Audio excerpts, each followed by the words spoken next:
대한민국도 당당하게 핵폭탄을 보유해야 합니다. 우리 주위 나쁜 나라들은 핵보유를 했는데 우리만 핵보유를 할 수 없다는 것은 어불성설입니다. 강력히 핵보유해야 합니다. 미국이라는 나라가 영원한 우방국만은 아님 전시작전권과 핵무장은 궁극적으로 자주국가 가는 길이며 상기 두 가지가 실현되어야 통일에도 유리한 고지를 차지할 듯. 그러니 일본의 오염수 방류 반대를 명분으로 야를 탈퇴해야 한다니까. 네티즌들이 왜 그렇게 반응하고 댓글을 달았을까요? 이유를 한번 봅시다. 핵이 없는 나라와 핵이 있는 나라의 국제적 영향력과 발언권은 차원이 다릅니다. 핵무장은 할 수만 있다면 반드시 해야 할 자주국방의 완성입니다. 그래서 국제법을 어기지 않는 선이라면 언제든 바로 핵무장을 시작할 수 있는 준비가 필요한데요. 그래서 준비했습니다.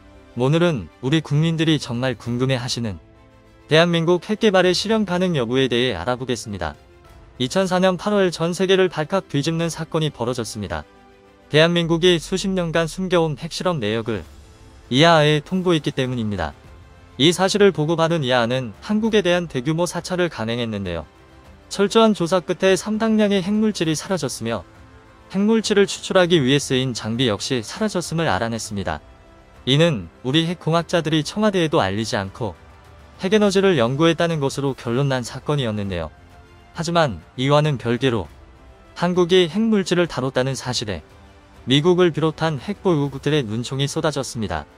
한국은 이미 수차례 이상 핵개발을 시도한 국가이며 동시에 얼마든지 핵을 만들 수 있는 국가이기 때문입니다. 대한민국 핵개발의 역사는 1970년대 박정희 정권부터입니다. 박정희 대통령이 핵개발을 결심하게 된 결정적인 계기는 남베트남과 북베트남이 휴전에 합의한 파리 평화협정 이후인데요.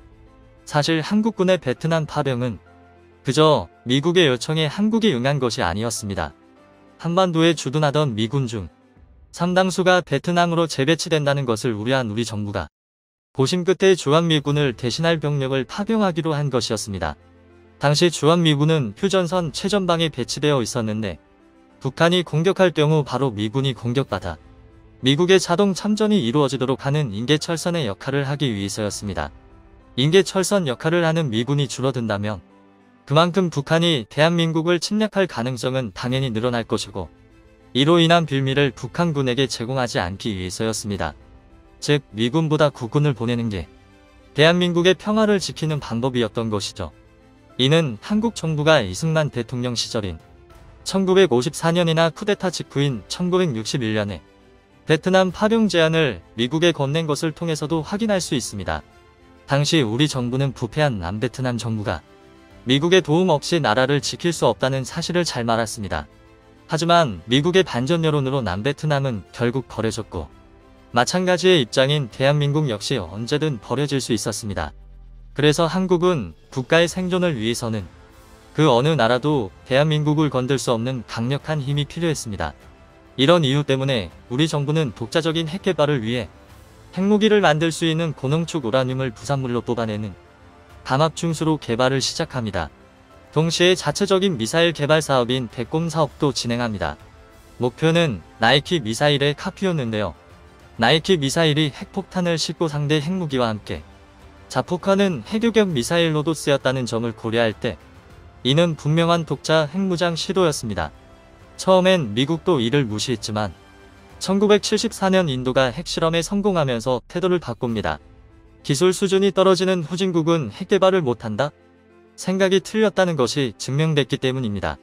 이때부터 미국의 견제가 점차 심해졌는데요. 이 압박 때문에 대한민국은 1975년 4월 23일 NPT 조약에 가입하게 됩니다. 한편 1975년 5월 3일 경주 월성에서 대한민국 최초의 원전인 월성 1호기의 기초굴착 공사가 시작됐습니다. 얼마 지나지 않아 백곰 사업 역시 성과를 거둬 자체 제작한 우리 미사일의 공개 발사도 성공했습니다. 하지만 인도의 핵 보유로 핵 확산에 큰 두려움을 느끼던 미국은 크게 분노했습니다. 한국은 미국이 나이키 미사일을 퇴역시킬 것이므로 자국의 나이키 미사일 전력을 정비하고 성능을 개량하기 위함이라고 주장했으나 미국은 한국이 ICBM과 핵폭탄을 개발하려 한다고 확신했습니다. 결국 1979년 사거리 180km 이상의 미사일을 개발도 보유도 하지 않는다는 한미 미사일 사고 리지침이 체결되었습니다. 180km는 서울 북단에서 미사일을 발사해 평양을 공격할 수 있는 최대 사거리입니다. 한마디로 북한과 싸우는 것 외에 쓰일 수 있는 무기의 개발을 금지당한 것입니다. 이는 박정희 대통령이 사망한 이후 12.12 쿠데타를 통해 정권을 잡은 신군부 시절 더욱 만 좋은 쪽으로 개정됩니다. 그래서 자주국방을 꿈꿨던 백곰 사업은 완전히 폐지됐고 한국원자력연구소는 한국에너지연구소로 개명되었으며 프로그램에 참여했던 이들이 모두 해고됐습니다. 이 개명을 일부 민사들은 참시 개명에 빗대기도 했을 만큼 충격적인 인사처리였습니다. 당시 국방과학연구소의 경우 무려 80%의 인력이 감원됐는데 쿠데타로 인한 통치 명분이 없는 신군부가 미국을 끌어들이기 위한 것이라고 역사는 평가하고 있습니다. 그런데 그런 신군부조차 뒤로는 비밀리에 자주적인 핵개발을 시도했는데요. 82년도 4월부터 2개월간 수엠지에 플루토늄을 실험적으로 추출했다는 사실이 1998년 이하 사찰 과정에서 밝혀졌기 때문이죠. 박정희 정권 시절 건설된 월성원전의 감압중 수로에서 부산물로 생산된 핵물질 역시 꾸준히 축적되면서 한국은 점차 마음만 먹으면 핵무장이 가능한 나라가 되어갔습니다. 하지만 이를 우려한 미국은 1990년 MTCR을 개정하는데 기존 협정에 더해 180km 이상의 로켓조차 개발하는 것을 금지하도록 조약 개정을 요구했습니다. 당시까지만 해도 힘이 부족한 한국은 결국 이를 수용하며 이 결과는 한국 항공우주 개발의 퇴보를 가져왔습니다. 한국의 군부정권도 문민정부도 공통된 것이 하나 있다면 자주국방을 포기하지 않았고 역대 어느 정권이든 좌우를 막론하고 미사일 지침의 개정을 추진했습니다. 그리고 1994년부터 불거지기 시작한 북한의 핵개발과 클린턴 정부의 실망스러운 대처는 핵개발에 대한 국민적 열망에 불을 지폈습니다. 핵을 만들지 못하더라도 북한을 비롯한 주변국에 억지력을 행사할 수 있는 미사일 전력을 만들어야 한다는 여론 역시 이 무렵 본격화되기 시작했습니다. 그래서 대한민국은 미국의 반대로 가입하지 못했던 미사일 통제체제 MTCR에 가입하면서 핵무기를 제외한 미사일 무기를 개발할 수 있는 명분을 확보하게 됐는데요. 그런데 미국을 비롯한 핵보국들은 한 충격적인 사건이 일어나면서 시선이 북으로 쏠리게 됐습니다. 바로 2006년 북한이 1차 핵실험에 성공하면서 핵개발에 성공했기 때문입니다. 핵폭탄을 소형화해 ICBM이나 SLBM에 탑재할 수 있게 된 것은 불과 수년밖에 되지 않았지만 당시로서는 북한이 핵실험에 성공했다는 사실만으로도 세계 각국은 충격에 빠졌습니다. 이후 핵 확산을 막으려는 국제사회의 관심은 북한과 이에 협력해 핵무장을 추진한 이란으로 집중되었습니다.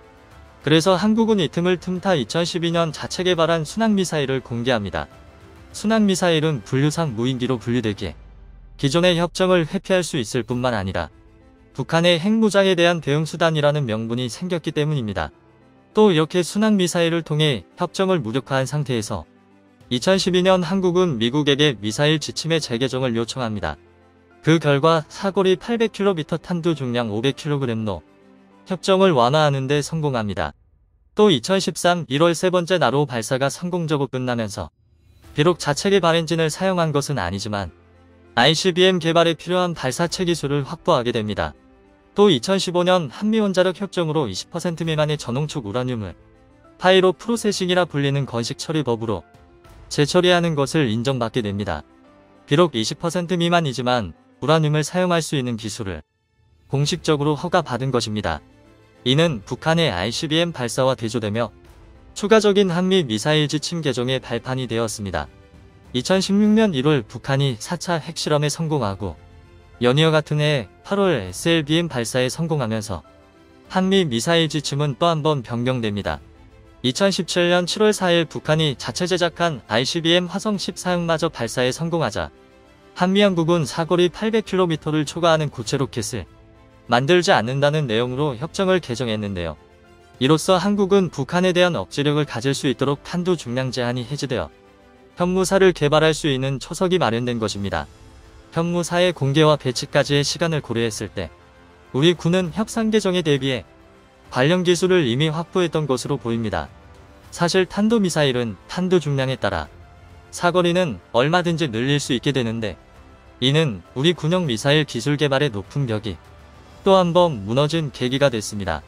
이어서 2019년 남북미 평화협력이 북한의 떼쓰기로 무산되자 우리 정부는 이를 명분으로 삼아 한미미사일 사고 리지침을 또 한 번 개정합니다.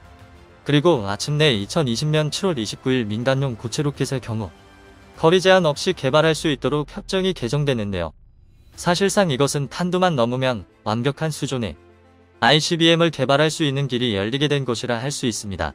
우리는 2030년이 되기 전에 ICBM으로 전환할 수 있는, 하지만 현재의 대한민국은 핵탄두를 직접 제조하지 않았을 뿐 완벽한 핵무장을 위한 거의 모든 수단은 확보한 상태입니다.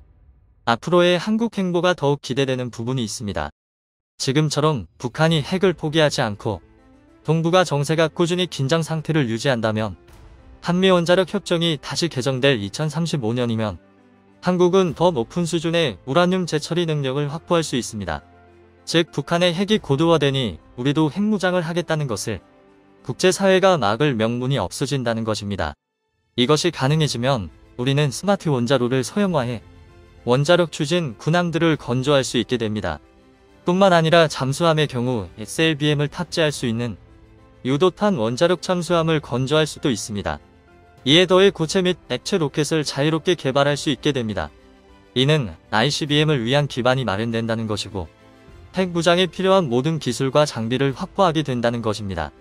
한국은 수십 년간 중수로를 운영했고 최첨단 반도체를 생산하는 일선진국입니다. 대한민국에게 핵물질의 확보와 핵무기의 소형화 및 정밀화는 별로 어려운 문제가 아닙니다. 다가오는 2035년을 기점으로 대한민국이 핵보유국에 합류하는 것도 꿈은 아닐 것입니다.